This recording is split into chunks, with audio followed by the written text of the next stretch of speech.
नमस्कार दोस्तों, स्वागत है आप सभी का आपके अपने इस यूट्यूब चैनल बाय एमडी धीवर पर। दोस्तों, आज का ये वीडियोस उन तमाम लोगों के लिए बहुत ही ज़्यादा महत्वपूर्ण होने वाली है जो लोग इस बार 2025 में प्री बीएड इंट्रेंस एग्जाम और प्री डीएलएड इंट्रेंस एग्जाम की तैयारी कर रहे हैं। तो सबसे पहला आज इस वीडियो में हम लोग बात करेंगे कि आप लोगों का एग्ज़ाम इसी महीने को 22 मई को आप लोग का जो एग्ज़ाम है, ठीक है, आप लोग को पता होगा। और आज जो तारीख है वो 7 तारीख है और आप लोगों का जो एग्ज़ाम है वो मुश्किल से 15 दिन का ही टाइम बचा हुआ है। तो इस वीडियो में हम लोग जानेंगे कि इस 15 दिनों में आप लोगों को किस प्रकार से आप लोग को तैयारी करनी चाहिए और इन 15 दिनों में आप लोग को कौन से सब्जेक्ट को सबसे ज़्यादा पढ़ना चाहिए, ठीक है। उसके अलावा जानेंगे कि आप लोगों को एग्जाम हॉल में किस प्रकार से क्वेश्चन जो सॉल्व करने का जो तरीका है ना वो होना चाहिए। खास तौर से आज का वीडियोस उसी के लिए, ठीक है। आप लोग को पता होगा कि आप लोगों का जो एग्जाम है वो 100 मार्क्स का रहने वाला है और इन 100 मार्क्स में आप लोगों का टोटल 5 सब्जेक्ट का एग्जाम होगा, ठीक है। और अगर आप लोगों ने ना एग्जाम का प्रीवियस ईयर क्वेश्चन पेपर देखे होंगे ना तो आप लोग को पता चलेगा कि एग्जाम का जो टाइम होता है ना वो आप लोगों को लगभग 2 घंटे अर्थात 120 मिनट आप लोगों को टाइम मिलेगा, ठीक है। और इन 120 मिनट में आप लोगों को वो जो सिग्नेचर कराता है वो, बल्कि आप लोग का जो फॉर्म ओएमआर शीट फिल होता है वो भी फिल करना है। उसके अलावा अलग अलग सिग्नेचर वगैरह कराते हैं। उन सारी चीज़ को करने के बाद आप लोगों को 100 क्वेश्चन को भी सॉल्व करना है। ये भी बात आप लोगों को याद रखना है। और अभी का जो क्वेश्चन है आप लोगों ने देखा होगा तो कूट से भी पूछा जा रहा है। तो इन तमाम विषयों पर हम लोग ना विस्तार पूर्वक बात करेंगे। और अनेक व्यूअर का ये भी सवाल आ रहा है कि सर एग्जाम में किस प्रकार से हम लोग ना क्वेश्चन सॉल्व करने का तरीका होना चाहिए, ये भी बता दो बोल करके। तो इन तमाम विषयों के बारे में ना विस्तार पूर्वक हम लोग आज के इस वीडियो में जानेंगे, ठीक है। तो चलिए ज़्यादा देर ना करते हुए ना वीडियोस को फटाक से स्टार्ट करते हैं, ठीक है। और बहुत दिनों बाद आप लोगों से मिल रहा हूँ ना तो थोड़े से अलग लग रहा है, ठीक है, मेरे को ये बता दे रहा हूँ। और आज का जो वीडियो शूट हो रहा है ना वो मेरे घर पे ही हो रहा है, मतलब रतनपुर पे ही शूट कर रहा हूँ। आप लोग पीछे बैकग्राउंड को देख ही रहोगे। बाद में आप लोगों को ना लास्ट में ना इसको बैकग्राउंड को भी आप लोग को दिखा दूंगा। आप लोग का क्यूरियोसिटी होगा, मुझे पता ही है, ठीक है। सबसे पहला आज का वीडियो जिस टॉपिक पर बन रहा है उसे ध्यानपूर्वक सुनिएगा, ठीक है, और फॉलो कीजिएगा। सबसे पहला तो सबसे पहला आप लोगों को पता होगा कि आप लोग का जो एग्जाम है 22 मई को एग्जाम होने वाला है और अभी भी आप लोग का जो एडमिट कार्ड है वो अभी नहीं आया हुआ है। तो आप लोग को क्या करना है, एडमिट कार्ड आप लोगों का ना 1 हफ्ते पहले आएगा, उसका टेंशन आप लोग मत लो। एडमिट कार्ड का जब आएगा तो मैं बिल्कुल आप लोगों को इन्फॉर्म कर दूंगा, ठीक है। इसके लिए क्या करना है, आप चैनल को सब्सक्राइब कर लीजिए और बेल आइकन को दबा लीजिएगा ताकि मैं जैसे ही वीडियोस लेकर आऊँ एडमिट कार्ड का आप लोग का ना तो फ़ौरन आप लोगों को मिले। तो इसलिए ज़्यादा ज़रूरी कि आप जो चैनल है ना उसको सब्सक्राइब कर ले, ठीक है। तो आज के वीडियोज़ का सबसे पहला सवाल कि आप लोगों को इन 15 दिनों में सबसे ज़्यादा किन सब्जेक्ट को पढ़ने चाहिए। तो आप लोगों ने अपना जो सिलेबस है उसका अगर कहीं एनालाइज किया होगा तो आप लोग को पता होगा कि 30 नंबर का जो है वो आप लोगों का रीजनिंग का आता है। तो इन 15 दिनों में आप लोगों को किसी और सब्जेक्ट को एक्स्ट्रा नहीं पढ़ना है। जितना पढ़ लिया ना इस महीने में ना उतना इनफ है। और उन्हीं सब्जेक्ट को जितना पढ़े उसको मल्टीपल टाइम रिवीजन करो।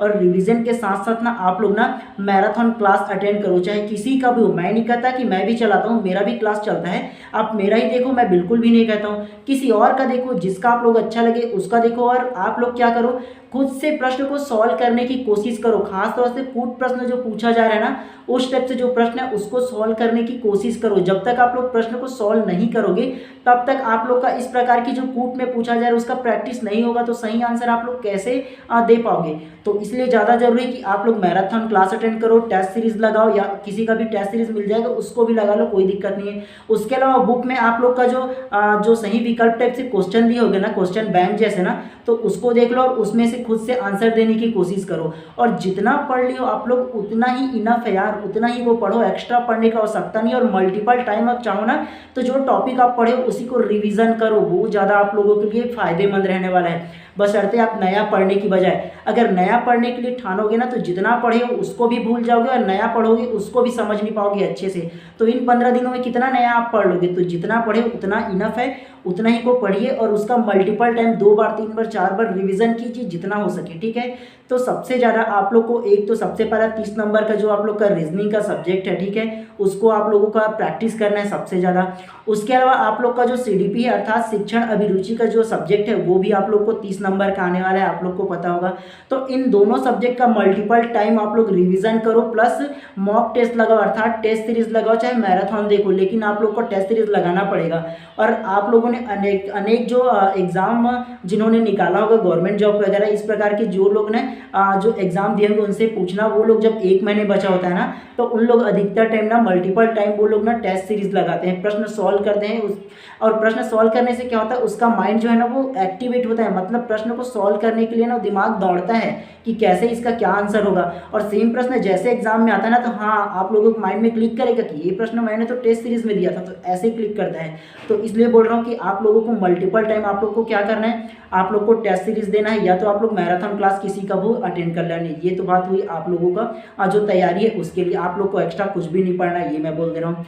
उसके अलावा सबसे दूसरा क्वेश्चन कहने का मतलब ये है कि आप लोगों का एग्जाम 22 मई को है, और आप लोग अगर आप लोग ध्यानपूर्वक अपना सिलेबस को देखेंगे और प्रीवियस ईयर क्वेश्चन को भी देखेंगे, तो आप लोग को पता चलेगा कि आप लोग का जो एग्जाम है वो 2 घंटे का होने वाला है और 100 प्रश्न रहने वाला है, ठीक है। और एक बात सबसे पहला आप लोग जान लो कि आप लोगों में ना जो आप लोग का प्री बीएड एंट्रेंस एग्जाम या प्री डीएलएड एंट्रेंस एग्जाम है ना, तो उसमें किसी भी प्रकार से माइनस मार्किंग बिल्कुल भी नहीं है। तो आप लोग को क्या करना है, आप लोगों को किसी भी प्रकार से माइनस मार्किंग नहीं है, तो सारे के सारे क्वेश्चन अटेम्प्ट करके आना है, नहीं पता उसको भी आप लोग को सॉल्व करके आना है। इसका मतलब ये नहीं कि तुरंत में नहीं पता तो उसको भी तुरंत सॉल्व कर लूँ, सबसे लास्ट में 10 मिनट उसके लिए टाइम बचेगी, 10 से 15 मिनट टाइम बचेगा, उस 10 से 15 मिनट में सोचिए कि क्या उसका आंसर होता है, और सारे के सारे मतलब 100 के 100 प्रश्न आप लोगों को सॉल्व करके आना है, क्योंकि उसमें माइनस मार्किंग नहीं है इसलिए।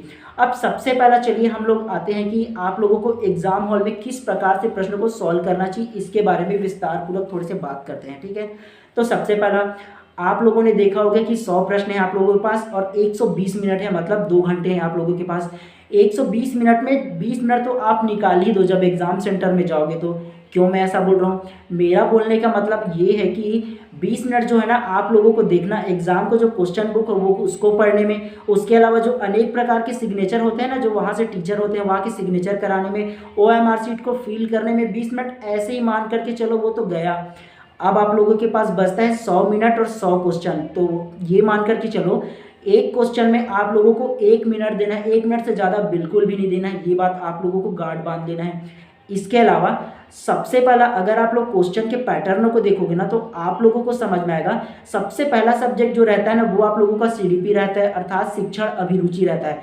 और जैसे आप लोगों ने OMR मतलब जैसे आप लोग जो है ना क्वेश्चन पेपर को ओपन करोगे ना, तो आप लोग देखोगे सबसे पहला क्वेश्चन जो CDP का उसमें शुरू से लेकर के 3-4 प्रश्न तो आप लोगों का जो रहेगा वो कूट में पूछा जाएगा। वजह क्या होता है जानते हो इस प्रकार का प्रश्न पूछने का? वजह ये होता है कि आप लोगों को भटकाना, आप लोगों का टाइम को खराब करना जो एग्जामिनर है वो चाहता है। तो आपको क्या करना है, शुरुआती में उस प्रश्न को आप लोगों को हल करना है, अर्थात उस प्रश्न को या उस सब्जेक्ट को आप लोगों को अटेम्प्ट करना है जो आप लोगों का ना सबसे सरल सब्जेक्ट है, ठीक है। आप लोग जैसे ही एग्जाम हॉल में जाओगे ना, जाने के बाद जैसे ही आप लोगों को ये पता चले कि हाँ अब एग्जाम शुरू हो गया, अब हम लोग को आंसर लगाना है, टिक लगाना है, मतलब OMR शीट में, तब आप लोग सबसे पहला खुद से अभी से एनालाइज करो आप लोग, ठीक है, कि सबसे पहले मुझे किस सब्जेक्ट को सबसे पहला सॉल्व करना है। हो सकता है आप लोग का जो स्ट्रेंथ है, मतलब सबसे ज़्यादा जो आप लोग की तैयारी है वो CDP में हो सकता है हिंदी आप लोग का सबसे अच्छा तैयारी हो सकता है रीजनिंग आर्ट से सबसे ज़्यादा तैयारी हो सकता है कि आप लोग का इंग्लिश का सबसे अच्छा तैयारी हो सकता है कि आप लोग का जो सामान्य ज्ञान है जो GK है उसकी तैयारी हो। तो सबसे पहला क्लिक करें आप लोग के माइंड में जिसका सबसे ज़्यादा आप लोग का तैयारी, उस सब्जेक्ट को पहले खोलो। कोई ज़रूरी नहीं कि 1 से लेकर के 100 तक की मैं सॉल्व करूं, आप लोगों को ये ज़रूरी है कि आप लोग का क्वेश्चन जल्दी बनने चाहिए टाइम से पहले। तो आपको क्या करना है, सबसे पहला अगर कि सोचोगे ना कि मुझे जो सब्जेक्ट आप लोगों का सबसे पहला पसंद है उसको सॉल्व करो। उसके अलावा एक तरीका ये है कि एक से सॉल्व करना चाहते हो, जैसे कि CDP का सबसे पहला दिया रहता है 30 प्रश्न, अर्थात जो CDP शिक्षण अभिरुचि का उसका प्रश्न दिया ना, तो आपको क्या करना है, सबसे पहला ना कूट में अगर कि दिया है और आपको लगता है कि इसको पढ़ने में ज़्यादा टाइम लगेगा, छोड़ दो उसको, दूसरा प्रश्न को देखो। और दूसरा प्रश्न को देखने के बाद क्या करना है, जो प्रश्न आप लोग को सरल लगता है उसको टिक मारो, और तुरंत ही OMR शीट में ऐसे टिक मारने के लिए मत भिड़ना। आप लोगों को बता रहा हूँ कम से कम 10 प्रश्न या 20 प्रश्न एक साथ सॉल्व कर लो, और आप लोग क्वेश्चन पेपर जो है ना उसमें छोटा सा टिक मार लो कि इस प्रश्न को मैंने सॉल्व कर लिया, और उसके बाद ये इसका आंसर है बोल के छोटा सा टिक मार लो, हल्का सा, एकदम ही नहीं बोल रहा हूँ मैं, कुछ भी नहीं लिखना है, छोटा सा टिक मार लो भाई आप लोगों की जो पहचान के लिए ये मार लो, और कम से कम 1 से लेकर के 20 तक की कम से कम सॉल्व कर लो प्रश्न। उसके बाद 5 मिनट अपने आप को टाइम दो, ओएमआर शीट में आंसर देख देख के तुरंत ही तुरंत उसमें टिक मार लो ओएमआर शीट में, एक ऑप्शन वो हो गया। उसके अलावा आपको ये खास तौर से ध्यान रखना है कि जिस प्रश्न को आपको लगता है कि 1 मिनट से ज़्यादा लग रहा है उसको तुरंत छोड़ दो, और सबसे सरल सरल जो प्रश्न है 1 मिनट से जो पहले बन जाए ना उसे आप लोगों को अटेम्प्ट करना है और उसे आप लोगों को सॉल्व करना है और उसी प्रकार से करना है, ठीक है। सबसे पहला आप लोग ये मत सोचना कि रीजनिंग को मेरे को बनता है इसको सॉल्व कर दूं, जो टाइम लगता है घड़ी लेकर के जाना, ये बात भी आप लोग ध्यान रखना, घड़ी लेकर के जाना, एक प्रश्न में 1 मिनट से ज़्यादा नहीं देना है फिलहाल के लिए, क्योंकि ज़्यादा मार्क्स आप लोगों को चाहिए तो कम से कम टाइम में ज़्यादा प्रश्न आप लोगों को सॉल्व करना है, इसलिए बोल रहा हूँ, ठीक है। और सबसे पहला बात आप लोगों को एग्ज़ाम हॉल में ना 1 घंटे पहले पहुंचना है। 1 घंटे पहले की मतलब ये बोल रहा हूँ, आप लोग कंफर्म कर लेना कि आप लोग का जो एग्ज़ाम सेंटर है और आप लोग का एग्ज़ाम सेंटर का जो कोड नंबर है वो वही है, कंफर्म कर लो। 1 घंटे वहाँ बैठ जाओ, कोई दिक्कत नहीं है, लेकिन लेट मत कीजिएगा। लेट हो गए ना तो फिर आप लोग का ना एंट्री नहीं दिया जाएगा तो दिक्कत हो जाएगा आप लोग का, ठीक है। 1 साल पूरे मेहनत क्यों बर्बाद हो जाएगा वो, ठीक है। और मैं बिल्कुल भी नहीं चाहता, ठीक है, कि आप लोगों इस प्रकार से दुविधा में फंसो, आप लोग समस्या में फंसो। तो आप लोग 1 घंटे पहले चले जाना और जाकर कि भले ही वहाँ कंफर्म करके अपना शीट को बैठ जाना, वहाँ वो जल्दी चल जाएगा आप लोग का, ठीक है। और आप लोगों को एक बार मैं बार बार कह रहा हूँ, आप लोग उस सब्जेक्ट को पहले अटेम्प्ट करना जिसको आपको लगता है कि जो सब्जेक्ट आप लोग का स्ट्रेंथ ज़्यादा है, और कूट प्रश्नों को तो पहले शुरुआती में मत सॉल्व करना यार, अगर नहीं बनेगा तो ठीक है छोड़ देना। जो जो पहले बनेगा उसको पहले सॉल्व कर लो ना, जो आप लोग का क्वेश्चन पेपर है उसमें सॉल्व करके टिक मार लो और उसमें मार लो, फिर ओएमआर शीट में डाल दो। फिर 2 से 3 शिफ्ट में ना क्या करो, आप लोग देख लो और सॉल्व करते। और एक बात, जो मैंने जो तरीका अपनाया था ना, सबसे पहला आप लोगों को थोड़े से ब्रीफ में आप लोगों को उसको बता देता हूँ, ठीक है। मैं जब भी एग्ज़ाम दिलाता हूँ ना, चाहे वो डीलेट का एग्ज़ाम हो चाहे कोई भी ना जो कंपटीशन एग्ज़ाम है उसको दिलाता हूँ ना, तो मेरा जो एग्ज़ाम दिलाने का और टाइम मैनेजमेंट करने का ना जो तरीका है वो आप लोगों को बता देता हूँ। अच्छा लगे तो अपना लेना, नहीं तो ना आप लोग सिर्फ इन्फॉर्मेशन के लिए जान लो, वो आप लोगों के लिए काफ़ी अच्छा रहेगा, ठीक है। सबसे पहला मैं क्या करता हूँ, एग्ज़ाम हॉल में 1 घंटे पहले पहुँचता हूँ। सबसे पहला अपना जो वहाँ का सेंटर कोड है वो मैचिंग करके बैठ जाता हूँ, जा करके बैठ जाता हूँ। और ओएमआर शीट जैसे ही मेरे को मिलता है सारा चीज़ को फिल करने के बाद सबसे पहला जैसे मैं आप लोग को अपना जो क्वेश्चन जो पेपर है उसको देखता हूँ ना, सबसे पहला 10 मिनट का टाइम देता है पढ़ने के लिए, उसे पढ़ता हूँ। पढ़ने के बाद मैं घर से ये डिसाइड करके जाता हूँ, मैं कम से कम 3 स्टेप में ना अपना जो क्वेश्चन है ना उसको सॉल्व करूँगा 3 स्टेप में। 3 स्टेप में कैसा, तो सबसे पहला स्टेप बताता हूँ आप लोगों को, ठीक है। सबसे पहला स्टेप मैं क्या करता हूँ, जो मेरा पहला सब्जेक्ट है मतलब जो मेरा फेवरेट सब्जेक्ट है उसको सबसे पहला मैं निकालता हूँ। उसके बाद निकालने के बाद मुझे लगता है कि उसमें 20 क्वेश्चन दिया है या 30 क्वेश्चन दिया है। मान लो मेरा हिंदी जो है वो बढ़िया स्ट्रेंथ है हिंदी में और उसको मैं पहला सॉल्व करता हूँ। तो मैं सबसे पहला क्या करता हूँ, हिंदी को डायरेक्ट ओपन करता हूँ बिना किसी सब्जेक्ट को देखे और ओपन करके उसे पढ़ता हूँ एक लाइन से।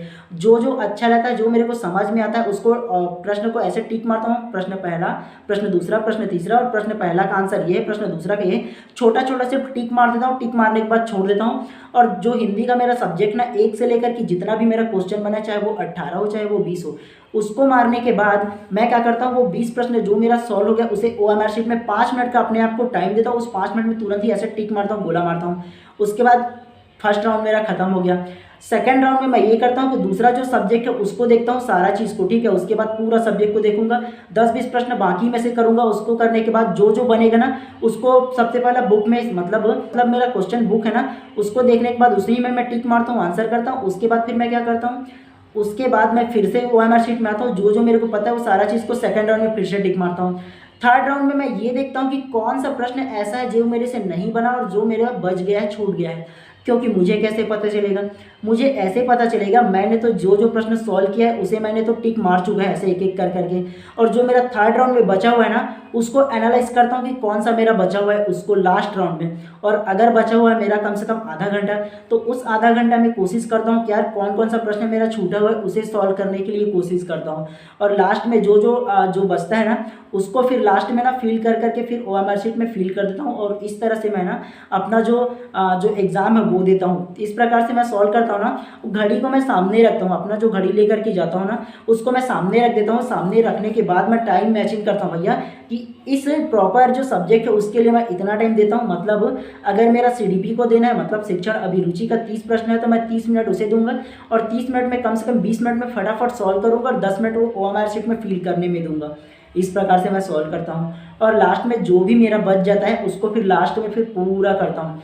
आप लोगों को एक बात याद रखना है, एक भी प्रश्न आप लोगों को छोड़ करके नहीं आना है, क्योंकि आप लोगों का जो निगेटिव मार्किंग है एक भी नहीं है, ठीक है। इसलिए ज़्यादा ज़रूरी है कि आप सारे के सारे प्रश्न को सॉल्व करके आओ और ज़्यादा टेंशन मत लो यार, बढ़िया आराम से पढ़ो, कोई दिक्कत नहीं है, जितना भी बने अपना बेस्ट दो। इस 15 दिनों में ना आप लोगों को इतना अच्छे से पढ़ना है, इसका मतलब ये नहीं कि रात भर मत सो, ऐसा बिल्कुल नहीं करना है। प्रॉपर नींद लो, प्रॉपर पढ़ाई करो आप लोग और अपने आप पे भरोसा रखो, ये ज़्यादा बड़ी बात है आप लोगों के लिए, ठीक है। और एक बात आप सभी लोगों के लिए, आपको ज़्यादा स्ट्रेस मतलब ज़्यादा टेंशन बिल्कुल भी नहीं लेना, आराम से पढ़ो, मल्टीपल टाइम रिवीजन करो, वो ज़्यादा अच्छा है।